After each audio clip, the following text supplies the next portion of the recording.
In the city of Istanbul, the soaring domes and minarets reveal the culmination of 1,000 years of empire and faith.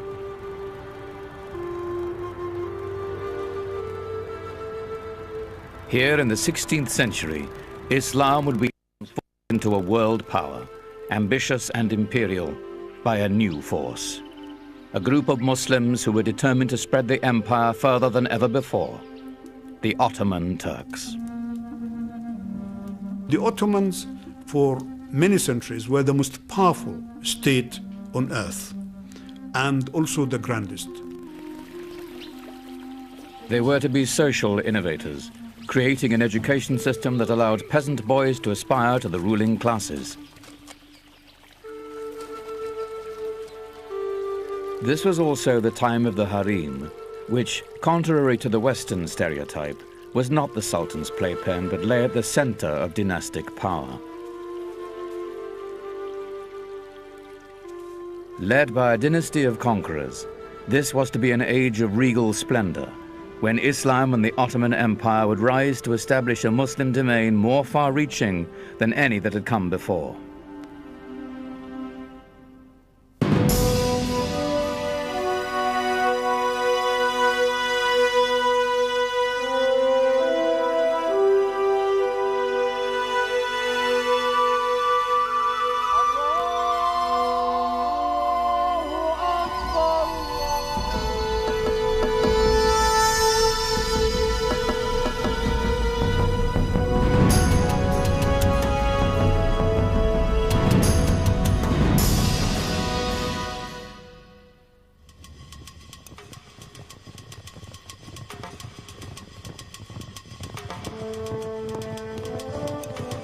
The Ottoman Turks began as a nomadic people from the steppes beyond the Aral Sea.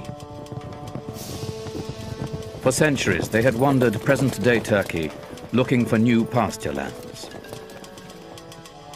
Muslim sultans had enlisted them as mercenaries to defend Islam from the pagan Mongol hordes. From their ranks emerged a warlord of legendary ambition, Osman Bey.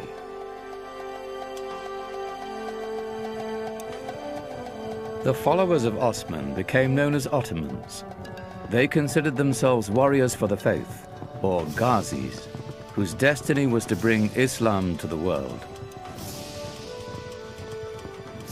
Ghazis were somewhat like freelancers who moved the empire forward, either for ideology or for the sake of pure conquest.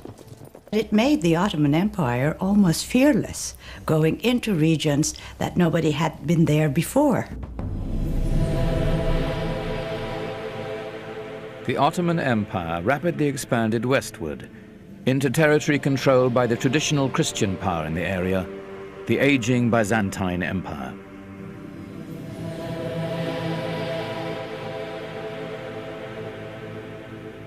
By Osman's time, the 1,000-year-old empire was reaching the end of its age, dwindling to an isolated stronghold in Eurasia.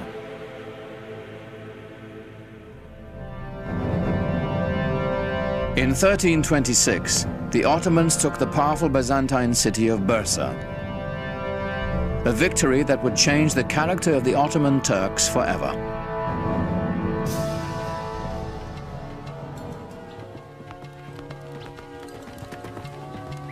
The most important part of Bursa was that it enabled Osman and his descendants to establish a seat of the government. The restless nomads of the steppe would settle down to build an empire. The secret of Ottoman success is not convert or die, but rather keeping in place the traditions and the laws that they found in the great cities that they conquered, and allowing the other religions, the Christians and Jews that they came to rule over, to add to the amazing and startling brew that became Muslim civilization. Civilization meant organization, and the Ottomans set out to manage the new territories they now controlled. Leaving the Byzantine clerks in place, they began to organize the new empire. First and foremost, taxation and record keeping.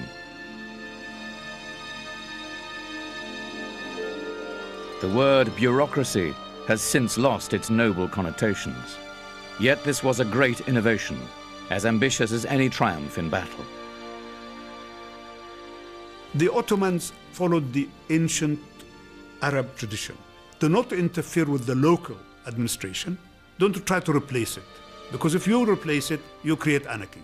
And that is why their administration was effective, because they relied on people on the spot. The Ottomans had fewer conflicts with their Christian subjects than those of their own faith. Muslim adversaries intent on challenging Ottoman rule. To counter this threat, they introduced a revolutionary social and educational program, the Devshirme. The Devshirme is actually a Turkish word which means collecting. And what it was the system whereby the sultans collected Christian lads who were brought to Istanbul, the capital. The intelligent ones were taken into the palace, where indeed they received an education, which was a bit like an old-fashioned English public school education. Sports in the afternoon, which occasionally the Sultan would come and watch, and books in the morning.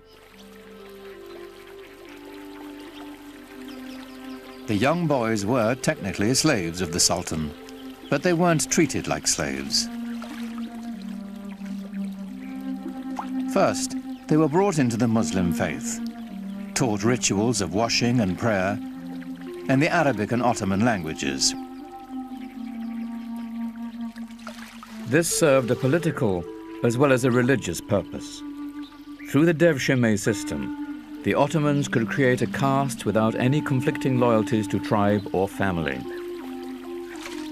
The children had such great future that a lot of the times Turks or even Muslims pretended that their children were Christian born and would register them with the Devshirme officials.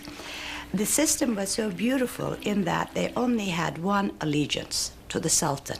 No family, no region, no other ties. The children need to get very good education, looked after very well, and if they are talented, they rise to the highest possible position in the state. They become the Grand Vizier, rule the country.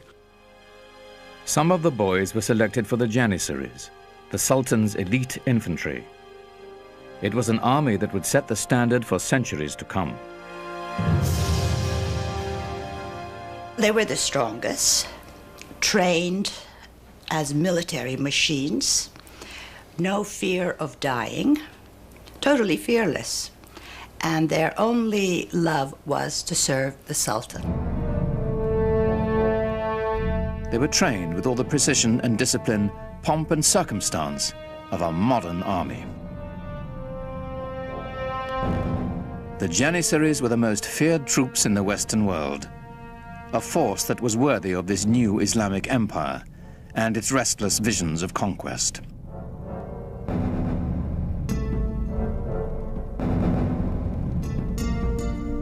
By the middle of the 15th century, the Ottoman Empire spread from present-day Turkey, known as Anatolia, deep into the Balkans, with one critical exception.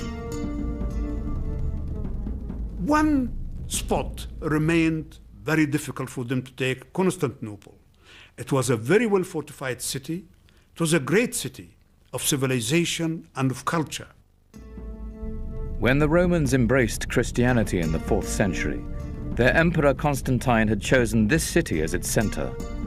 During the centuries that followed, it became the pride of Rome's Byzantine Empire.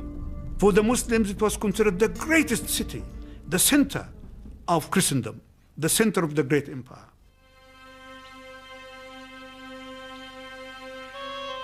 It's said that the goal of laying claim to Constantinople was decreed by Muhammad himself.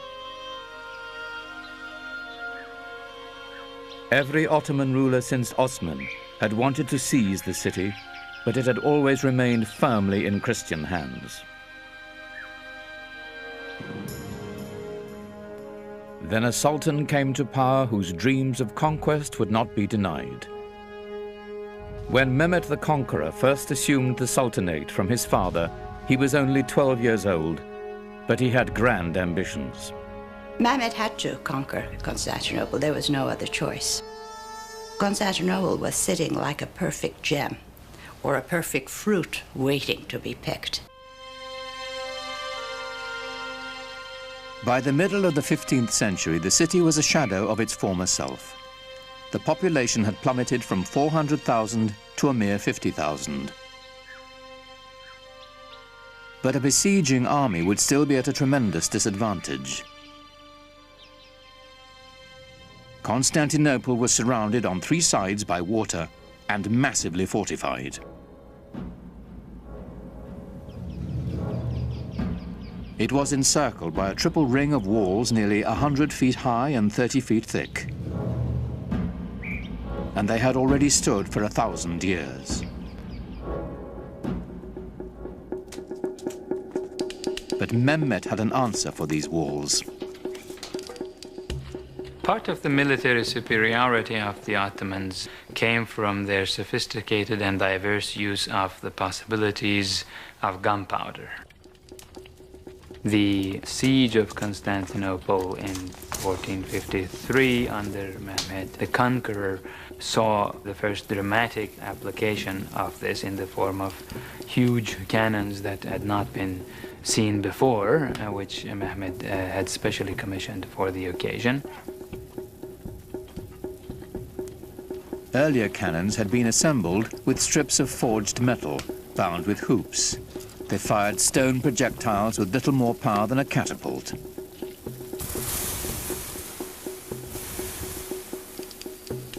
A new breed of cannons could be cast of solid bronze and packed with enough gunpowder to propel metal cannonballs with staggering force. But Mehmet was not staking his hopes on cannon alone. The mile-wide channel of the Bosphorus Strait was the only route to the seas through which ships could pass. If he could cut it off, Constantinople would be at his mercy.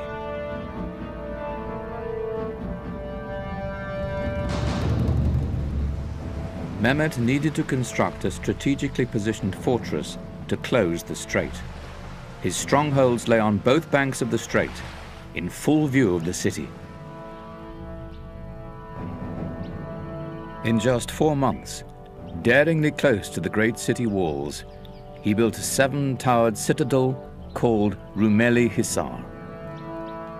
Mehmed the Conqueror, the Sultan, used any bit of stone that could come to hand, and if you still look at them, you can still see columns and capitals from Byzantine churches stuck there in the walls. No sooner was it completed than he tightened his noose around the neck of the Bosphorus.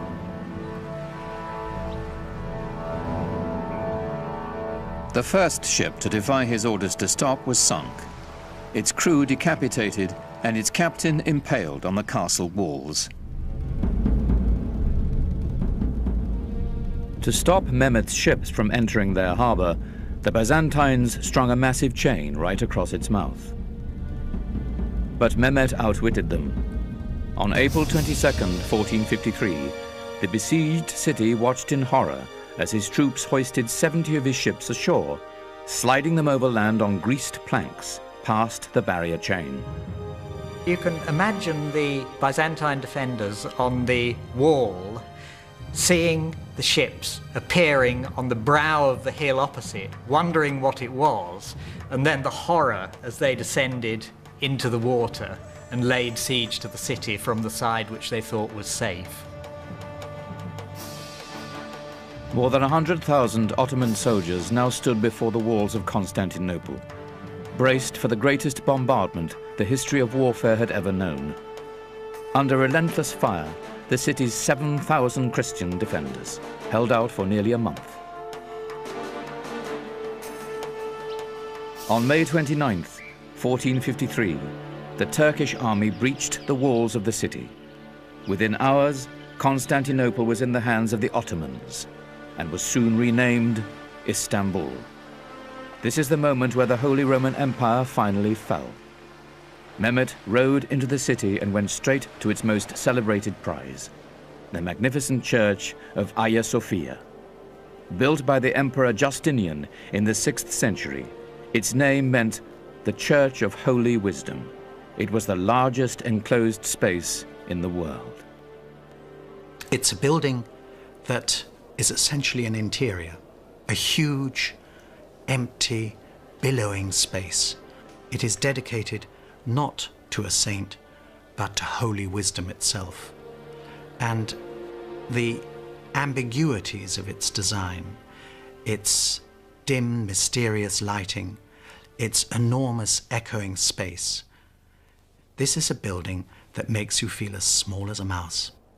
Inside the church, a Turkish voice rose proclaiming in Arabic the first pillar of Islam. There is no God but God, and Muhammad is the messenger of God.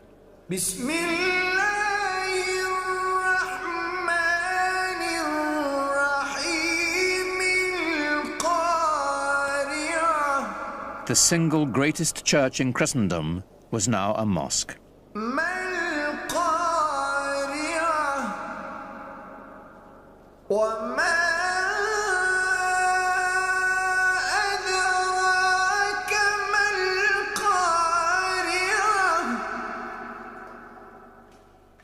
يوم يكون الناس كالفراش المبثوث.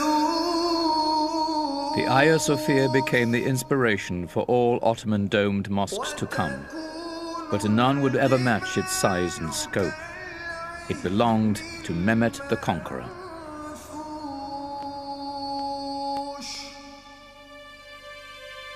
News of his triumph sent shockwaves around the world.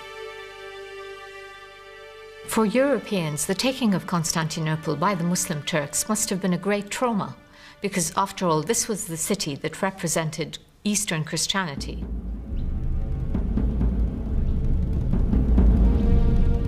The Ottoman rulers had long stacked up titles for themselves. Khan, which is Turkish for chief. Shah and Shah, Persian for king of kings. And Sultan, the Arabic word for ruler.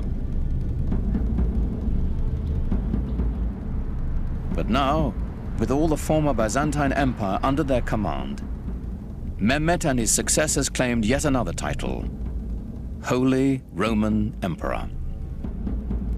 The Ottomans had reached the gates of the West and were poised to push on towards what they now claimed as their ultimate destiny, the conquest of Europe.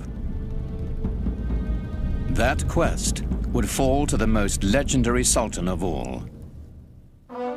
His name was Suleiman, after Solomon, the wise king of the Old Testament. The Ottoman Empire would reach its apex under Suleiman's reign.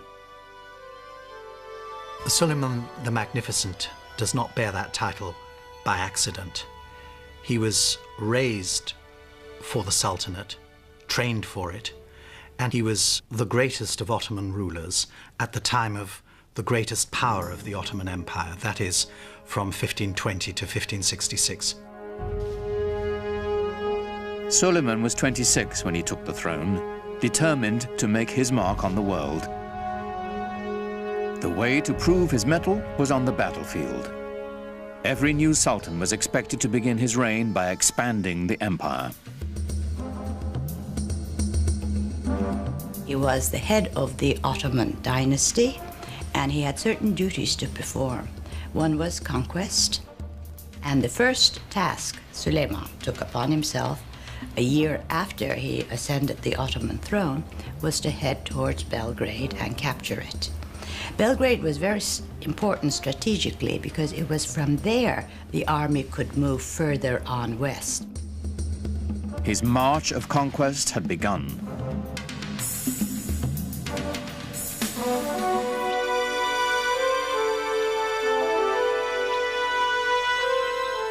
Europe grew to fear the name of Suleiman. But within his own borders, he had another reputation. Islamic history remembers him as Kanuni, the lawgiver.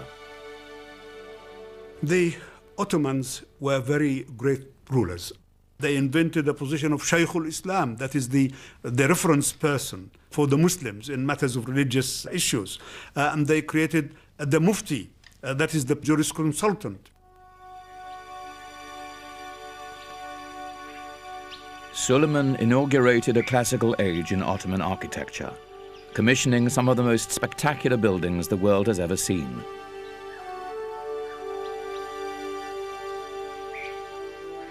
He saw with a politician's eye and a propagandist's eye the power of architecture.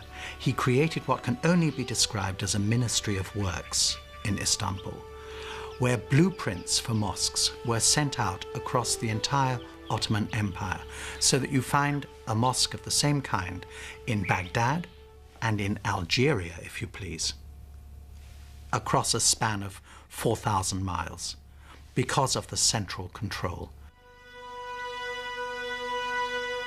Suleiman's chief architect, Sinan, was a man whose vision perfectly complemented the empire builder. Sinan perfected the signature structure of Islam, the domed mosque. His career spanned half a century and produced well over 300 buildings. But for the Sultan, of course, he built his masterpiece, the Sulaiman Mosque in Istanbul. It is truly befitting Sinan, who's called the Great Master. The Sulaimaniyya is the quintessential Ottoman mosque. It's as complex, as coordinated as a fugue. It has these extraordinary interlocking spaces of domes and semi-domes and quarter domes. It has a peerless sense of interval. This is architect's architecture. In the spirit of Muhammad's teaching, the Great Mosque was a center of social services, complete with a hospital, school, and library.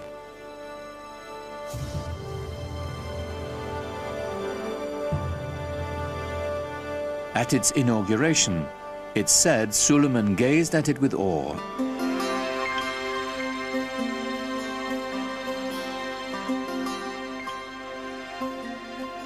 No less impressive was Suleiman's palace.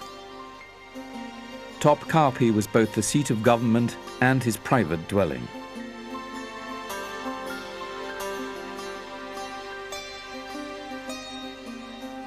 Suleiman himself was a goldsmith. Ottomans believed that every sultan had to have a tangible trade. Being a sultan was not considered a practical or a tangible trade. And he was a very demanding patron, insisted on checking the work, even commissioned few things. And I think each artisan group or each corps working for the palace tried to outdo one another to please the Sultan, because to please him had wonderful rewards.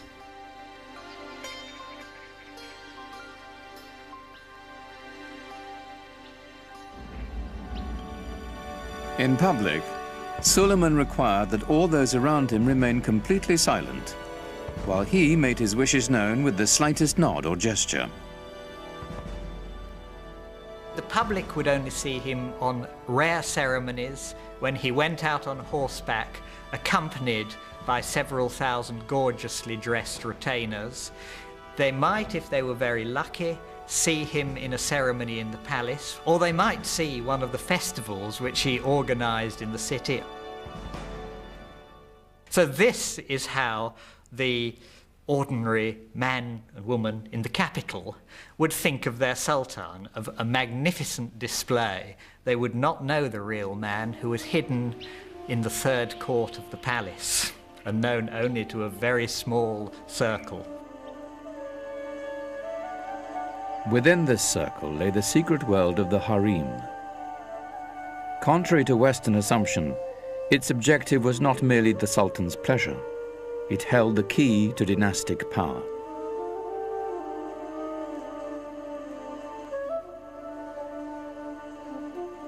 There's this fantasy in the West about the harem as this erotic place where everything goes, which is, of course, not the case. It is the most formal, structured, hierarchical place imaginable.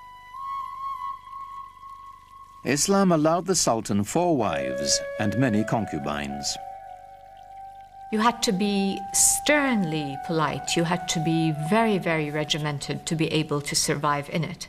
And it was a place where women vied for power, where the mother of the Sultan ruled the roost with a hand of iron, and it was a place that produced heirs for the Ottoman dynasty.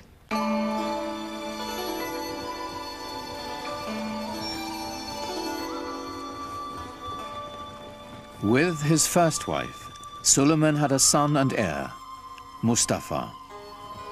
But while he was in his mid-30s, the Sultan fell deeply in love with a Slavic slave girl named Harem. In the West, we know her by a different name, Roxolana. Roxolana would bear him a rival heir and become Suleiman's most trusted confidant. She became very, very powerful indeed, and was able to influence the course of political events during her husband's lifetime. The harem was really where female politics came to the fore. They were an alternative, parallel world to the world of male politics. Suleiman groomed his firstborn son Mustafa for power. In the Ottoman tradition, the young prince entered the military and quickly won recognition as a talented general. Mustafa was clearly the heir apparent. For Suleiman, the future of his empire seemed limitless. I am God's slave and sultan of this world, Suleiman would carve on a conquered fortress. I am Suleiman, in whose name the Friday sermon is read in Mecca and Medina. In Baghdad, I am the Shah. In the Byzantine realms, I am the Caesar. And in Egypt, the Sultan. He, of course, at the height of his powers, clearly saw himself as dwarfing all his rivals, perhaps rightly so. One of Suleiman's greatest rivals was to the east, the empire of the Persian Safavids. This was a Muslim enemy whose rival creed made them fierce antagonists of the Ottomans for centuries. The Safavid dynasty in Persia was probably one of the greatest threats the Ottoman Empire ever faced. Really because the Safavids had a lot of followers in the Sultan's own lands. It was only by a system of spies and repression that the Sultans managed to keep them under control. The Safavid dynasty was Shia Muslims, bitter rivals to the Sunni Ottomans.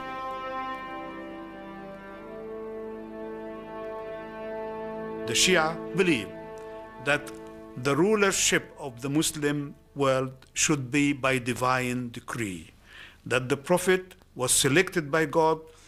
The people who will succeed him in the leadership should also be selected by God, through each one nominating the other by inspiration. While the other side, the Sunnis, say no, it is a matter for the community to select its own leader who would be responsible to it. The Safavid military was formidable, but there were cultural rivals to the Ottomans as well. They were great patrons of the arts. I think we know them more for their artistic patronage than of their great conquests and laws and systems and administration. When you look at Isfahan, it is the most beautiful city in the world, and that is the Safavid city, it's the Safavid capital. But it doesn't give you the same sense of power that the Ottoman Empire had, or the Ottoman capital had. It's a different sense of power. It's more eloquent, perhaps, more precious in its decoration and its ceremonial spaces. It's a totally different aspect of Islam.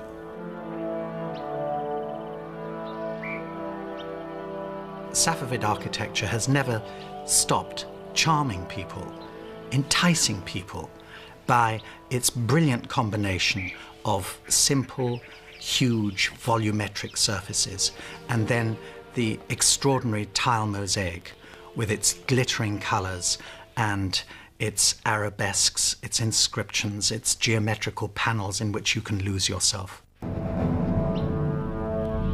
But Sulaiman considered the threat from the Safavids on his eastern border to be a mere distraction from his larger goal of expanding his empire to the west.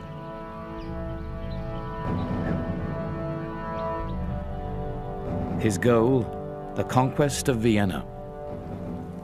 Its capture would drive a dagger into the heart of the European Habsburg Empire and open the way to the west.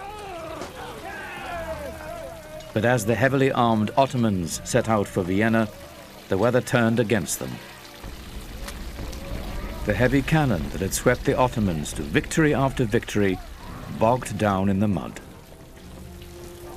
As Suleiman's own campaign diary tells us, there had been day after day of rain. So you can imagine the problem the artillerymen had in dragging the cannons through the mud and the poor infantrymen floundering through the swamps. With only light artillery, the Ottomans relentlessly shelled the city. But the smallest breach was ferociously defended. After a lengthy siege, with winter fast approaching, Suleiman withdrew his forces. He was not concerned. He was sure he would return soon enough. He never did. Sulaiman the Magnificent's failure to take Vienna is probably the turning point in Muslim history, because had he been able to do that, the spread of Islam would have gone unchecked into Christendom. But while Suleiman was away campaigning in Europe, back home rival Muslim Safavids and even his own family were plotting against him.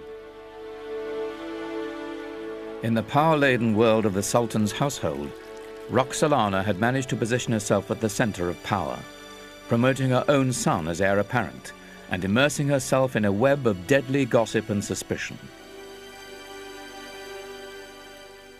She was incredibly devoted to her husband, and any threat to Suleiman was a threat to her, and she had to get rid of it. Roxolana claimed to have uncovered a plot to overthrow Suleiman, devised with Safavid help by his beloved firstborn son and heir, Mustafa. This is a continuous problem in Ottoman history, sons trying to eventually replace their father. It was an acute problem, and Suleiman had his share of it and perhaps did not always play his hands right. Without hesitation, Suleiman ordered Mustafa's execution, then sat by the young man's body for days, refusing to allow anyone to touch him. The best hope for the empire's future was dead.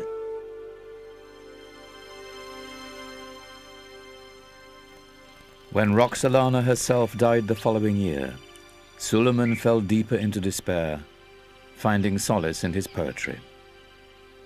Most of the poetry, I think, was written after he lost his wife, since he talks about the loneliness of being in office, that he has nobody left anymore, and he's dying to join her. Even if your reign on the imperial throne seems everlasting, don't be taken in. One day a hostile wind will blow and bring to your land of beauty heaven's misfortune and deepest suffering. In all his loneliness, there was only one refuge for the Sultan whose power, like his sorrow, seemed limitless. he returned to the field of battle, to the work of conquest. He personally led 13 campaigns. The last one was at Szigetvar, which is in Hungary now. I think he knew that this was going to be his last campaign. He personally led it, knowing that he would not come back alive. In 1566, the man who had ruled the empire longer than any other died in his grand war pavilion surrounded by his generals. He was 67. No Ottoman Sultan would ever achieve his greatness again. The nexus of world power would move from the Mediterranean Sea to the Atlantic Ocean and the New World, slowly leaving the Ottomans behind.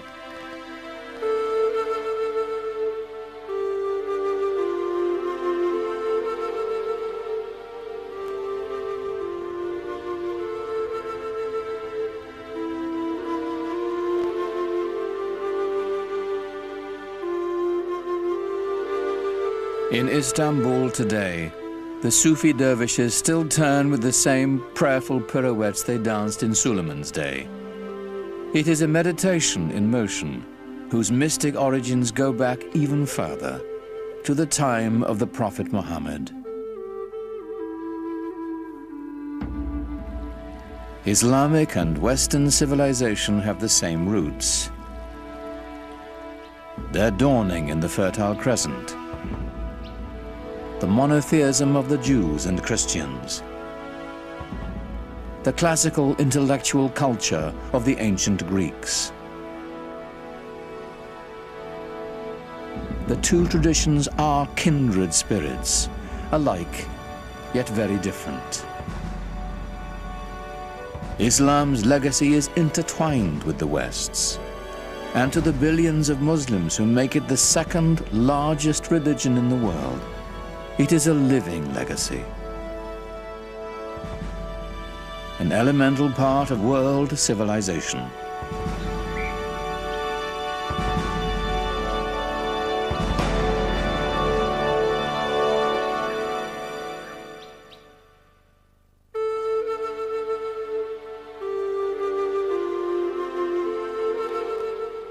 The Islam UK season continues tomorrow on BBC Two with They Think It's All Islam at 11:20. And if you'd like to take part in the community events that complement Islam UK, call free phone on 0800 011 011 or visit the website bbc.co.uk/Islam.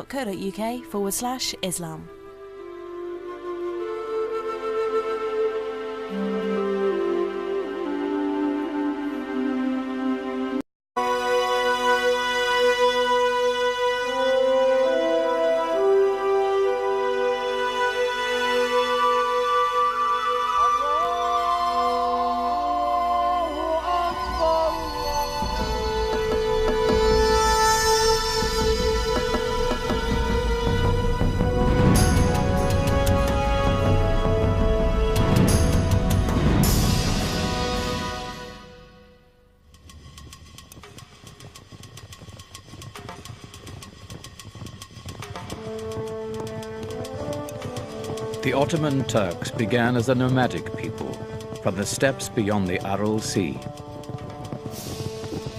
For centuries, they moved the empire forward, either for ideology or for the sake of pure conquest. It made the Ottoman Empire almost fearless, going into regions that nobody had been there before.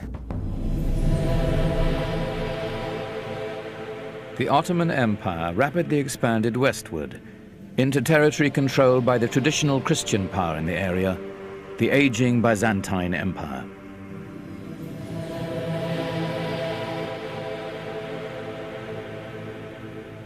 By Osman's time, the 1,000-year-old empire was reaching the end of its age, dwindling to an isolated stronghold in Eurasia. It had wandered present-day Turkey, looking for new pasture lands. Muslim sultans had enlisted them as mercenaries to defend Islam from the pagan Mongol hordes. From their ranks emerged a warlord of legendary ambition, Osman Bey.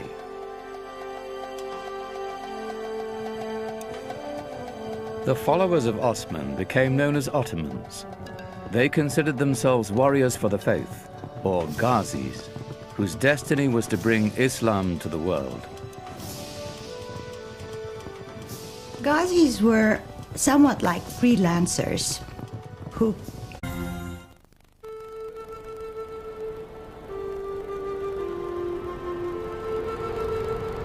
In the city of Istanbul, the soaring domes and minarets reveal the culmination of 1,000 years of empire and faith.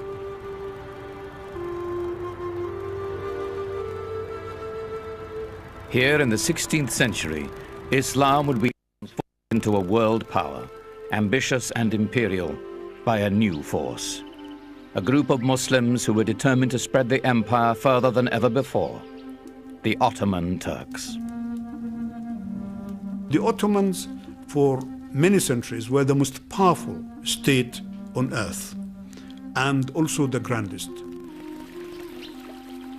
They were to be social innovators, creating an education system that allowed peasant boys to aspire to the ruling classes. This was also the time of the harem, which, contrary to the Western stereotype, was not the Sultan's playpen, but lay at the center of dynastic power.